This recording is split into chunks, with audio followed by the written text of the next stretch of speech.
Well, actually yesterday, the Crown completed their application to have the statements of two main witnesses read into evidence by way of the Evidence Act, which means essentially that because the witnesses weren't coming, they wanted to read the statement into evidence without the witness actually being there. So that was going on from last week, and essentially our argument was that the police have not really done enough to secure the presence of these witnesses, because what the Act really allows for is that all reasonable steps need to be taken before the judge can then decide whether or not the statement can go in. There were some circumstances where it was clear that the police really didn't look for these witnesses. There are persons who are affiliated with the witnesses, their family members, place of address, and the police didn't check. As it relates to one particular witness, from the very early stages we had indicated that we had some concerns about the identity of this witness. Not that the witness didn't exist per se, because I'm sure that there was a real person who had given that statement, but as to that person's identity is what we were trying to ascertain. To no avail. A statement from a particular witness indicated that she had asked the witness about an identification card, some form of identity, and he says that he had lost it. All of our checks throughout the trial proved that the witness had no birth certificate, the witness had no TRN, the witness was not on the voters ID, voters list anywhere. The three schools that he indicated he attended, there is no record of that witness. There's no record of that person born on that day to those particular parents, which is really what the test would be. I am John Brown, my date of birth is X, these are my parents, I've born and grew up in a particular area, and there is no record of this person. So the judge was really left to determine whether or not he wanted to accept the say-so of this witness, based on the fact that the police were saying they really had no fixed place of address for this witness, so we couldn't find it. And that is really what the case turned on yesterday. And then today the judge just entered a formal verdict. Well, instructed the jury to enter a formal verdict of not guilty. So as far as this case is concerned, he has been found not guilty. No way it can come back. Murder. It's done. That's the end of the matter. Amazing. That's the end of it. After 2 years plus, this was what the prosecution had to offer. It seems like, you know, for all this time the man has been behind bars, there must have been a great preponderance of evidence or some reason to hold him for all this time. Were you surprised that that was all they brought to the table? No, but I think we spoke about this before. I think you and I had a conversation about this before, as to what the strength of the evidence against him in any of these cases. And I think at the time, you know, there was this sort of media frenzy about him being charged for something else, multiple murder charges, this sort of thing. And at the end of the day, he was only really charged for 2 counts of murder, 2 separate murders. And sometime later he was charged for the offense of attempting to pervert the course of justice in relation to one of those murders. From our position from day one was very clear. We didn't believe that they had any witnesses. We didn't believe that the police were investigating the matter properly. And in relation to the second offense, it's really a circumstantial case. This is the one that's still to be heard. The one that is still pending. The Crown will not even be in a position to say that this person is really dead. Really? Absolutely. Can you explain that a little more? Yeah. Alright, the basis of that offense is a number of persons, to include Adidja Palmer, beat somebody to death. There's no IC witness to the incident. So all the witness says is that he was in the company of this person, he ran, left the person there, and has not seen him since. That is the height of the Crown's case. There is no body, there's no DNA evidence, there's no video, there's no pictures, I think we had spoken about We that heard about before. video, Yes, camera There's, phones. there's, Yeah. none, All this there's stuff. none of that. There's none of that. What, can you, I mean, I know I'm asking you to postulate, but can you sort of think as to why within the public's consciousness there was this sort of sense that very specific things were being discussed in terms of evidence, like the camera phone, you know, like the fact that these were, you know, there were all of these different incidents, there were all of these different witnesses. Right. When we made the bail application the last time,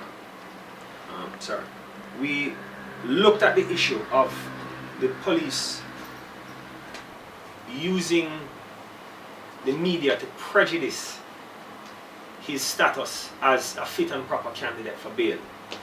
So, from the very outset, the police indicated that they had the murder on video. That's not so. They brought that to the attention of the judge. They then indicated that they had done some DNA sample testing and that it created a link between Adidja Palmer and the murder.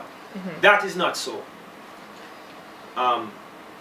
They then came and said that they had, I believe, some text messages, some sort of admission on his behalf via text messages. That is not so. And every time we went to court to make an application for bail for him, we heard about something new that they had that was going to be used to strengthen the Crown's case. And none of it has turned out to be true. We brought that to the attention of the judge. And they said, well, he has another murder case. So here it is. He's left with only one. None of what the prosecution has said is true. And we're of the view that he should be offered bail. Whether we'll make another application now or in the near future is something that he'll have to instruct us on. But it's definitely an option at this stage. Can you comment a little bit on the fact that, you know, Vybz Kartel as an entertainer is not the only entertainer who has been jailed for long periods of time before any trial or before any bail hearing?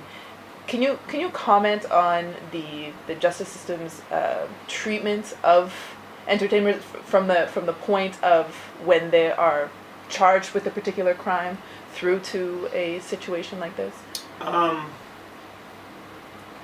He would be in custody now for almost 3 years, I believe. In the ordinary course of things, you would expect that a person would be tried within about 2 years, because the matter would be at the preliminary inquiry stage at the resident magistrate's court.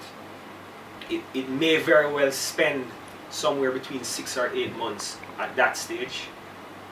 It is then sent to the circuit court, where he may very well spend another year before the matter is properly dealt with. There are circumstances where people spend up to 4 and 5 years without a trial for one reason or the other. But in this case, because we were of the view that what the police were doing to him was wrong, we pushed for an early trial. Now, it is somewhat of a special case because he had another charge pending. So the mere fact that he has been in custody for almost 3 years is not in and of itself excessive, in other words. But we were of the view that he needs to be tried quickly. And we think that in this case, even though people may form the view that it is still long, you know, our position was, look, you can take all the time you want to find whatever witnesses you want, but give us bail so he can go and make a living. You know, so we're back. That's the position that we're back to here now, as it relates to his bail. Do you feel like there's something more than just a shoddy investigation going on here? That there's maybe a vendetta at work or something? I mean, you know, Cartel had a very well-known disagreement with a former police officer and promoter shortly before he was I have arrested. heard that before. Yeah. I think that because of really how the cases have been progressing, I think that you could definitely draw that conclusion. I can't say one way or the other what the problem is or where it's coming from. But I think that looking at how the cases have been compiled and looking at how they have progressed, particularly with the witnesses in this case, I would say that there is an ulterior motive. There is something behind what the police are doing. And quite frankly, for me, if you don't like the way he looks or you don't like the music he sings, that's one thing. But don't try to keep a man in custody in order to almost censor his image and his music. So essentially what we're saying is here you have a statement from somebody who says that they witnessed this crime. And there's no record of them anywhere. Right, so what it really suggests is that there is some malfeasance on behalf of the police. Fabricated. I mean, who is this person? And I think to date we haven't been able to ascertain that. So the question really is, why is it that the state would allow the police to operate in that way while the man is in custody? Yeah. If there is concerns about that and it's raised and it's legitimate, offer him bail and you can iron it out. It's not, logically, it doesn't make sense, how they're proceeding. Didn't I read a week or two ago that there was some testimony in court from people who either had heard something or, not an eyewitness per se, but I read a story that there was some person in court giving testimony. The procedure would be that the investigating officer, who is the one that had taken the statements from these witnesses, he would start to give his evidence. Okay, so the case officer would have started. Okay. And halfway through, he would say, I cannot find witness A and witness B. And what you would enter into is a voir dire, which really equates to a trial within a trial. So you would stop his testimony, and he would then give evidence as to steps that he has taken to try and find these witnesses. Okay. So that is the stage that we had reached, where the judge said, essentially, that you haven't done what you need to do. So the testimony was made by a police officer, not by any actual witness. Right, in the court. right. Okay. So he would just be considered like a formal witness. He would be the one that would have investigated the matter, take statements from witnesses, that sort of thing. So. There's another person in lockup with Cartel. Everything that goes for Cartel now, is it the same thing with that individual? Which person? Sean Storm? Is it Sean Storm? Mm-hmm. That's it. No, because he's not charged in this case. He wasn't charged, he's in the other one. Right. So November again is when he would come to court. And I guess this is the thing with the media. They basically group everybody in one thing, and so they come and they report, so they make it seem as if everybody is in one situation. So that's something. I think that definitely has been a challenge for the defense from day one, because we also felt that other persons in the case were being prejudiced by the sort of media frenzy about what they had on tape and DNA evidence and all of this sort. And I think that it really has put the other persons that are charged with him at a disadvantage. Decisions were made in terms of separating the legal team and bringing in other attorneys to address those issues with their respective clients. So I think we have made some amount of progress. Okay. We go to court again in November for the other matter, but I think we will seek an earlier date to see if we can get bail for it. And when you say seek an earlier date, would there be any kind of sense in your mind as to when that would be?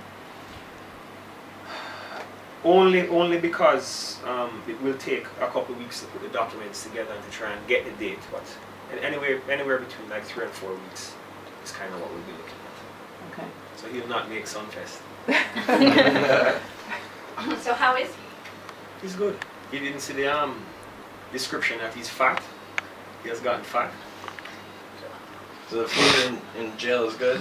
Well, apparently, I guess because he's now resting. From what they were saying, he's known to work long hours, so I think he's resting and eating.